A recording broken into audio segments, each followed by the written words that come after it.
trionfale delle urne, Zaia delinea l'agenda dei prossimi 5 anni, primo appuntamento autonomia con un messaggio forte a Roma, intanto il rapporto Lega-lista Zaia crea forti malumori nel Carroccio. È stata una campagna elettorale difficile, Arturo Lorenzoni riconosce la sconfitta, si prepara l'opposizione in Consiglio regionale, la sua coalizione sarà l'unico schieramento contro la corazzata di Zaia.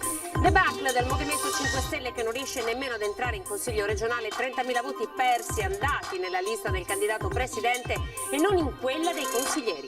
Elezioni comunali, la battaglia di Venezia è vinta da Luigi Brugnaro che resta sindaco battendo l'avversario del centro-sinistra Baretta già al primo turno. E a Castelfranco Veneto invece si andrà al secondo turno il 5 ottobre, braccio di ferro tra il sindaco uscente Stefano Marcone e lo sfidante di centro-sinistra Sebastiano Sartoretto. Nadia Zanchina, primo sindaco donna di Eraclea nel comune del litorale, la voglia di voltare pagina dopo il maxi processo dalla Camorra. Sabato prossimo una data importante per la storia di Bassano, la cerimonia di commemorazione dei drammatici eventi del 1944, quest'anno in omaggio allo storico alpino Pietro Piotto, scomparso recentemente. Eccoci, buonasera, ben ritrovati. L'edizione regionale dei nostri notiziari in apertura alla riconferma di Luca Zaia al governo del Veneto con i suoi nuovi 5 anni da passare, il suo nuovo programma e ovviamente la parola d'ordine con il messaggio diretto a Roma, ovvero quella dell'autonomia. Sentiamo. Di progetti ne abbiamo tanti, saranno 5 anni di rivoluzione totale. È stata questa l'indicazione del governatore Luca Zaia per il Veneto che verrà. E questo è uno dei passaggi dell'incontro di oggi al Trevigiano K3, davanti alla stampa locale ma anche nazionale ed estera. Ed è soprattutto tramite loro che sull'autonomia, tema cardine del nuovo mandato, il governatore ha voluto mandare un chiaro messaggio a Roma e non solo. Se questo paese va nella direzione dell'assunzione di responsabilità dell'autonomia, è un paese che esce da questa crisi. Perché comunque noi abbiamo capito che da Roma non si può governare tutto il territorio. A Roma non dormano sonni tranquilli per quanto riguarda l'autonomia. Un messaggio forte da un Veneto autorevole rispetto al passato. Una regione dove il rispetto da parte degli altri non era dei migliori. Oggi, dopo 10 anni, possiamo dire che il Veneto è in prima fila, è sotto i riflettori e penso che la centralità di questa regione ne esca con questa elezione, ne esca con queste percentuali, ne esca con un popolo che vota per il popolo. Ed è proprio sul consenso, andato ben al di là del centrodestra, che si è concentrata la riflessione sul voto regionale. Non deludere questi veneti che ci hanno dato fiducia, che probabilmente torneranno a votare i loro partiti quando le acque si saranno calmate in casa loro, ma che ha la responsabilità di rappresentare tutti. Un'agenda carica di obiettivi da raggiungere oltre all'autonomia regionale, dalla sanità all'occupazione, passando per le vie di comunicazione, come ad esempio la prosecuzione della Valdastico fino al Brennero. Se fosse sgravato dalla Valdastico Nord, ho visto il traffico, mi sembra il 22% riusciremo a sgravare di traffico pesante che migliorerebbe la vita anche ai territori del Veronese. Insomma, un carico di responsabilità per un presidente che solo dopo la nomina ufficiale, prevista già la prossima settimana, svelerà la nuova squadra di governo, con un monito per tutti, anche per le opposizioni in Consiglio regionale. Nell'amministrazione si rappresentano i cittadini e bisogna farlo nel pieno delle nostre facoltà. In particolar modo partendo da quelli che non ci hanno votato, perché al di là dell'idea politica di ognuno che deve essere rispettata con una sacralità che è unica, dobbiamo anche pensare che comunque i cittadini debbano avere risposte e devono avere la tranquillità che quando vanno a letto, nottetempo, non pensino di avere un'amministrazione che gli distrugge il territorio. Allora, queste le parole di Luca Zaia, ma intanto in casa Lega c'è aria di resa dei conti. Queste le parole di Roberto Marcato ieri durante la nostra maratona elettorale, rivolte proprio a coloro che hanno scelto di candidarsi nella lista Zaia e non in quella della Lega Nord. Voleva essere nella lista Zaia lei? No, assolutamente no, non ci ho mai pensato, anzi io ho sempre dato per scontato di essere nella lista Lega, sono sempre stato candidato nella lista Lega in tutte le competizioni elettorali a cui ho partecipato e ci mancherebbe, anzi mi dispiace se qualcuno ha preferito candidarsi nella lista Zaia e addirittura qualcuno magari come dire, ha fatto pressioni per non candidarsi in lista Lega. Ecco, io ricordo, come diceva Umberto Bossi qualche anno fa, la porta per entrare in Lega è molto stretta, ma per uscire è molto larga. Chi non ha convinzione da questo punto di vista è bene che se ne vada dall'altra parte. Non abbiamo bisogno di finti leghisti. Candidarsi con la Lega è per me un onore straordinario. Sono entrato in Lega nel 92 e smetterò di far politica quando uscirò dalla Lega. Come sempre non usa giri di parole. È qualche big quello a cui fa riferimento? Sì. Si riferisce a qualche big?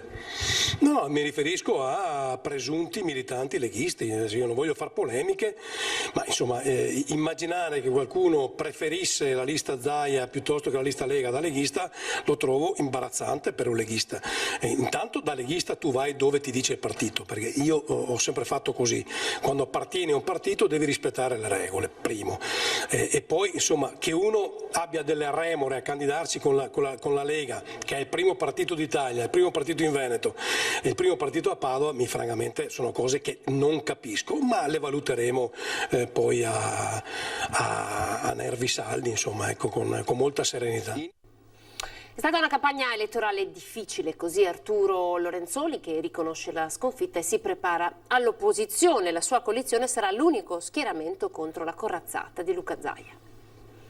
Ma certamente questo risultato veramente eclatante raggiunto da Luca Zaia va molto oltre la politica e è difficile dare un'interpretazione appunto sulla base di quello che è un confronto delle dinamiche politiche, perché appunto è un numero che si può giustificare solo con un'identificazione proprio a livello personale con il Presidente, che in questi mesi è stato, diciamo così, presente in tutte le famiglie del Veneto quotidianamente ed è diventata quindi una figura direi proprio di prossimità. Arturo Lorenzoni analizza la sconfitta mentre attende di eseguire un secondo tampone. Ieri, mentre lo sfoglio dei voti incoronava Luca Zaia, arrivava la notizia della sua negatività al tampone dopo oltre 15 giorni di positività al Covid. Se anche il tampone di domani darà esito negativo, per Lorenzoni ci sarà almeno una bella notizia, quella della sua guarigione. È mancato il contatto con la gente, girare il Veneto e poi anche la malattia, il ricovero, l'isolamento. Per Lorenzoni è stata una campagna elettorale doppiamente difficile. Le persone che mi conoscono mi hanno dato fiducia, questo ovviamente fa molto piacere. C'è stato, è chiaro, una difficoltà a farsi conoscere. Mi rendo conto che in alcune zone del Veneto dove non ho avuto la possibilità di essere presente, di farmi conoscere, di far capire il progetto a cui abbiamo lavorato, è stato veramente molto molto difficile. Ora la sua coalizione spetta il compito di essere l'unica opposizione in Consiglio regionale. La responsabilità sarà difficile perché 9 su 51, diciamo così, che i numeri non è che aiutino una dinamica democratica semplice. Dovremo capire come riuscire ad essere comunque da stimolo, come riuscire a condizionare l'agenda del Consiglio in modo da portare veramente l'attività normativa della Regione sulle tematiche importanti. Io penso che si possa attivare un'opposizione costruttiva. E ora siamo al Movimento 5 Stelle, che questa volta non è riuscito ad entrare in Consiglio regionale. Grande escluso in Consiglio regionale il Movimento 5 Stelle. Oltre alla grande contrazione di consensi, individua un'altra causa per il deludente risultato alle regionali venete. Ma innanzitutto in Veneto abbiamo preso 80.000 voti.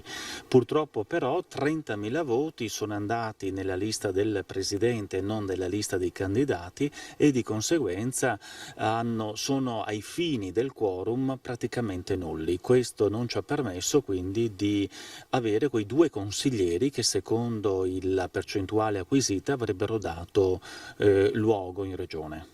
Ecco cosa è successo, spiega Simone Borile, il candidato consigliere che insieme a Erika Baldina ha raccolto più preferenze. In regione mancherà un'opposizione critica e propositiva, dice rammaricato Borile, che però non si esime dall'autocritica.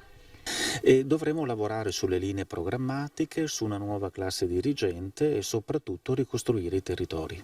Luca Zaia è l'unico grande vincitore, secondo Borile, che individua però un altro sconfitto. Sicuramente il perdente in Veneto numero 1 è Matteo Salvini, perché il partito della Lega Nord non arriva al 15% rispetto al 50% della lista Zaia.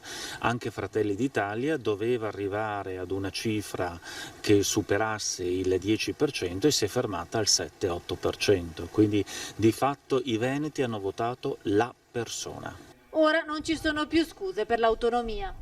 Ma vede, quando si ha così tanto consenso, ad arrivare al 76% si hanno anche tante responsabilità.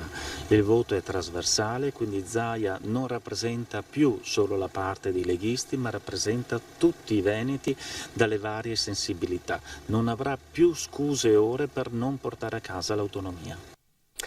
Ed ora andiamo a Venezia per il voto delle comunali. Andiamo insieme a vedere un risultato parziale, seppur insomma agli sgoccioli, perché mancano soltanto 6 sezioni per la vittoria che comunque è già stata decretata, ovvero quella del sindaco uscente Luigi Brugnaro. Allora, questa è la scheda che potete vedere: 251 sezioni scrutinate su 257, Luigi Brugnaro 54,1%, Pierpaolo Baretta 29,3%, Marco Gasparinetti 4,1%, Sara Wiesman 3,9%. Andiamo a vedere la seconda scheda: altri 4 candidati: Giovanni Andrea Martini il 3,5% delle preferenze, Stefano Zecchi 3,4%, Alessandro Busetto 0,6%, Maurizio Callegari 0,5%. Ultimo candidato Marco Sitran 0,5%. Allora vince Luigi Brugnaro, rimane il primo cittadino di Venezia. Noi ci colleghiamo subito con il nostro Filippo Fois, è appena conclusa la conferenza stampa proprio di Brugnaro a Mestre. Filippo, buonasera. Sì, buonasera Anna, buonasera ai nostri telespettatori. Siamo praticamente di fronte a Piazza Ferreto, nel cuore di Mestre. Si è appena concluso la conferenza stampa, che è stata anche un incontro di Luigi Brugnaro assieme a tutti i sostenitori della lista che porta il suo nome, che l'ha sostenuto nei 5 anni passati e che lo sosterrà in questi nuovi 5 anni di amministrazione comunale.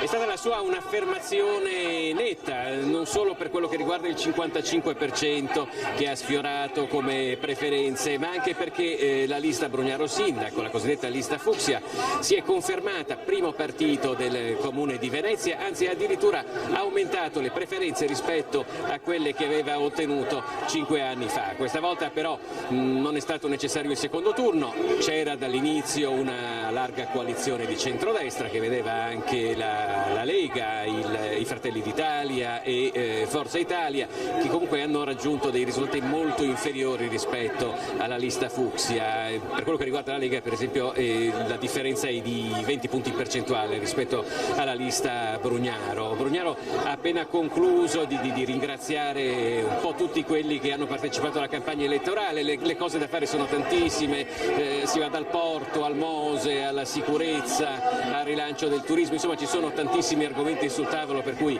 in questo momento più che altro in tempi molto stretti verranno incontrati gli alleati di governo per fare il punto della situazione e decidere anche la nuova squadra, la nuova giunta, quella che sarà impegnata per i prossimi 5 anni. Grazie a Filippo Fois, grazie anche per questa lunga maratona. So che continuerai a essere con noi, perché adesso la parola va invece allo sfidante candidato per il centro-sinistra Pierpaolo Baretta, che con molto fair play si è congratulato con Luigi Brugnaro e ha dichiarato: sarò la guida di Venezia e della terraferma dai banchi dell'opposizione. Sentiamolo.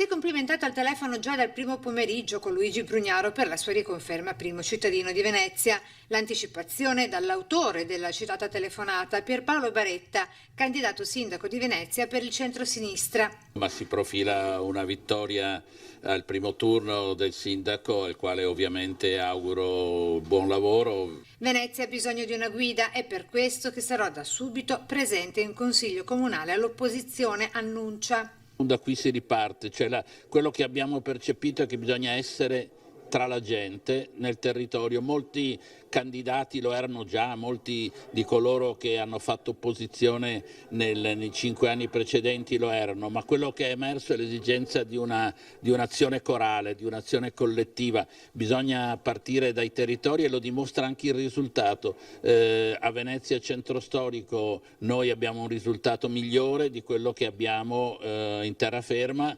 e in molti quartieri popolari. Motivo di riflessione e di pronta azione da parte del PD di tutto il centro-sinistra, specie in vista di futuri scenari di governo, il fatto che Brugnaro, nell'espressione del voto, sia andato al traino di Zaia, con quest'ultimo che ha di fatto cancellato i grillini in regione, prosegue. E questo apre anche una pagina inedita della stessa gestione che avremo nell'amministrazione nei prossimi tempi. No, io penso che Zaia con il risultato di ieri naturalmente è proiettato in una prospettiva di carattere nazionale e questo influenzerà le scelte e le decisioni dei prossimi tempi. Da qui per tutti comincia una nuova storia politica.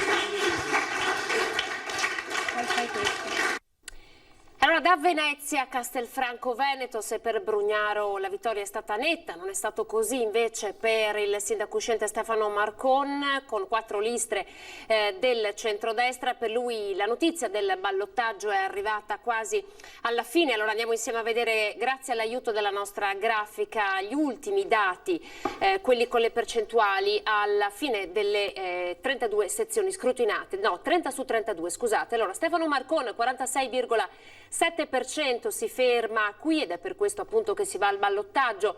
Contro Sebastiano Sartoretto 25,3%, Maria Gomierato, ex primo cittadino fino al 2010 17,7%, Lorenzo Angelo Zurlo 7% e manca il candidato grillino Cristian Bernardi, per lui il 3,3%. Questi sono i dati.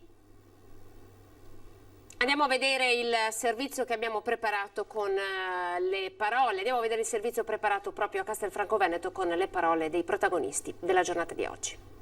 La vittoria al primo turno sfuma per Stefano Marcon, sindaco uscente e in cerca della riconferma con le ultime 10 sezioni scrutinate, quelle del centro storico, che fanno scendere il 55% di preferenze fino a prima assegnate al candidato del centrodestra al 47% e così Castelfranco Veneto va al ballottaggio, come era stato per 5 anni fa quando Marcon vinse su Claudio Beltramello. Bene, un buon risultato, avremo altri 15 giorni di lavoro per convincere i cittadini della nostra proposta e pancia a terra, come si suol dire. Noi ci muoveremo nel cercare di consolidare i nostri voti, se arriva qualcosa niente di meglio, per l'amor del cielo, ma siamo convinti che insomma, se riusciamo a lavorare consolidando quel risultato che abbiamo avuto, che ricordo essere la prima volta che si ottiene a Castelfranco Veneto, io penso che possiamo guardare al 5 di ottobre con ottimismo. Carico anche lo sfidante Sebastiano Sartoretto, sostenuto da 3 liste del centro-sinistra, che chiude con un 25,23%.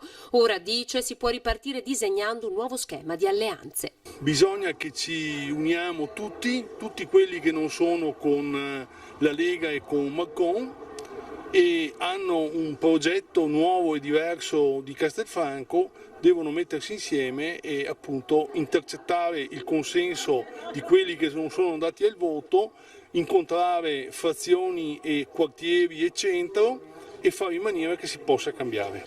L'ago della bilancia potrebbe essere proprio lei con il suo 17% di preferenze. Già sindaco per 2 mandati a Castelfranco, ritorna in campo con una civica per amore, come dice lei, della sua città. Io ho sempre detto che il terzo aiuta il secondo, perché l'obiettivo è il cambiamento. Lo era e lo è ancora e lo resta.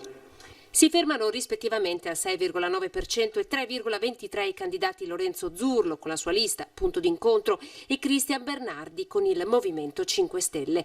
Anche il loro appoggio al candidato del centro-sinistra potrebbe essere determinante per il secondo turno. Nella città di Giorgione mai candidato uscì vincitore al primo turno. Al ballottaggio dunque, nella speranza che l'affluenza sia maggiore rispetto a questo Election Day, dove ha votato soltanto il 60% dei castellani. E al ballottaggio va anche Portogruaro, esce di scena l'ex primo cittadino, Maria Teresa Senatore. E allora andiamo insieme a vedere con l'ausilio della grafica quali sono le percentuali. Stefano Sant'Andrea 36,54% che andrà appunto al ballottaggio, Florio Favaro 29,28%, Maria Teresa Senatore si ferma al 26,55%, Graziano Padovese 4,56%. L'ultimo candidato, Ennio Vitt, si ferma a 2,38%. Dunque il ballottaggio tra Stefano Sant'Andrea e Florio Favero. Ci fermiamo per pochi secondi e poi al ritorno andiamo ad Eraclea.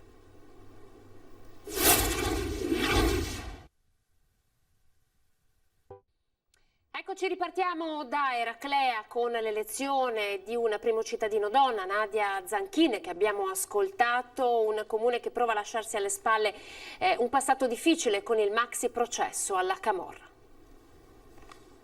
Io ringrazio tutta quanta la cittadinanza per aver avuto fiducia in questo gruppo, che è comunque un gruppo nuovo, con tantissima voglia di fare per migliorare Eraclea e per dare una svolta a questo paese. Promette una svolta Nadia Zanchine, nuovo sindaco di Eraclea, il comune del litorale che nell'ultimo anno e mezzo è finito nella bufera per le note vicende di camorra, oggetto di un maxi processo ricco di colpi di scena e rivelazioni in aula bunker a Mestre, una ferita che si era aperta con l'arresto per voto di scambio dell'ex sindaco Mirko Mestre e il conseguente commissariamento del municipio. C'è tanto quindi da lasciarsi alle spalle e tanto anche da ricostruire. Per quanto riguarda i fatti noti, io sinceramente non mi sento nemmeno di entrare nel merito, perché c'è già una magistratura che sta facendo il suo dovere. Per quanto riguarda il futuro saremo molto attenti, insomma. Avvocato, 45 anni e mamma di un ragazzo di 13, Zanchine ha staccato di circa 500 voti il rivale Gian Andrea Babbo, distanziati Morena Causin, Danilo Biondi e Anna Maria Babbo. Zanchine è la prima donna a guidare il comune, di certo nel momento più delicato della sua storia recente, ma le idee sui primi passi da muovere sembrano già chiare. Sicuramente ripartiremo dalla macchina amministrativa e poi viene tutto il resto, il settore turistico, la programmazione è già quindi per il prossimo anno, con le spiagge. Quindi sindaco, Eraclea riparte. Eraclea riparte. Noi vogliamo vedere, non guardare più tanto il passato, ma vedere proprio il futuro per farla ripartire e per dire Eraclea ha voglia di crescere. Sabato 26 settembre è una data importante per la commemorazione dei fatti del 1944. Andiamo a vedere insieme che cosa accadrà. A 76 anni dall'eccidio del Grappa, la città di Bassano ricorderà i martiri di quelle drammatiche giornate del 1944, culminate nella giornata del 26 settembre. È un momento determinante della storia della nostra città. Quest'anno le celebrazioni, le commemorazioni avverranno con due momenti particolari. Il primo è legato alla recente scomparsa di Pietro Piotto e pochi giorni prima della sua dipartita, del suo decesso, aveva registrato un'intervista in cui aveva molto vigore e un'estrema lucidità, che si è rivelata poi essere di fatto il suo testamento, e da questa intervista lunga un'ora e mezza è stato estratto un filmato che verrà trasmesso in occasione appunto della celebrazione, e quindi Pietro Piotto continuerà ad essere presente a questo appuntamento importante della città, anche se con una nuova modalità. Il programma prevede il corteo in Viale dei Martiri dalle 9:15, la deposizione delle corone d'alloro, la Santa Messa e i discorsi ufficiali al Teatro Tito Gobbi, quest'anno con ospiti speciali. Per la prima volta i ragazzi saranno parte attiva nel calendario di questo evento, quindi rendere partecipi anche i giovani di questa storia, di questo momento della nostra città che comincia ad essere abbastanza risalente nel tempo. Tornaring questa sera si parte alle 21:15, un'occasione per fare il punto su questi 2 giorni di tornata elettorale con Marco Bonet, giornalista del Corriere del Veneto, Mario Conte, sindaco di Treviso, Erika Baldin, Movimento 5 Stelle, Alberto Villanova, Lega Nord, Andrea Zanoni, Partito Democratico ed Elena Ostanel per il Veneto che vogliamo. In diretta in studio con Ferdinando Avarino questa sera Tornaring. Ed è tutto per questa edizione del TG regionale di Antena 3. Grazie per essere stati in nostra compagnia. Arrivederci.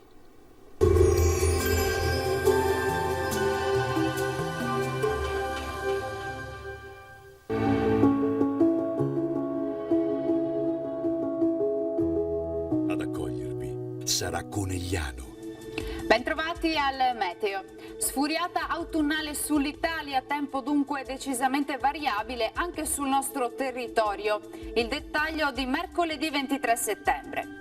Sul Veneto condizioni spiccatamente instabili, con cielo in prevalenza nuvoloso ma anche con qualche fase di schiarita, specie in montagna.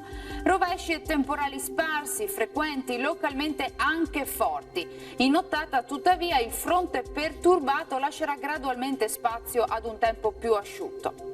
Temperature minime fino a 17 gradi, massime più fresche, comprese invece tra 21 e 25 gradi all'incirca.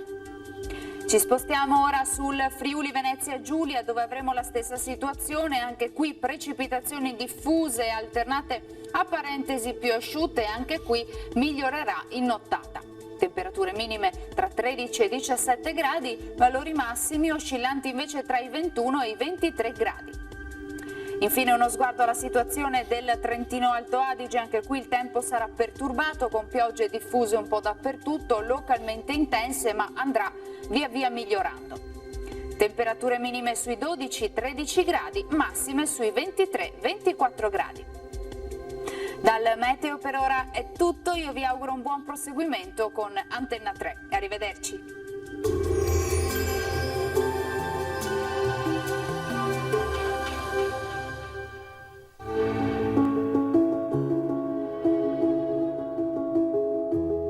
Ad accogliervi sarà Conegliano.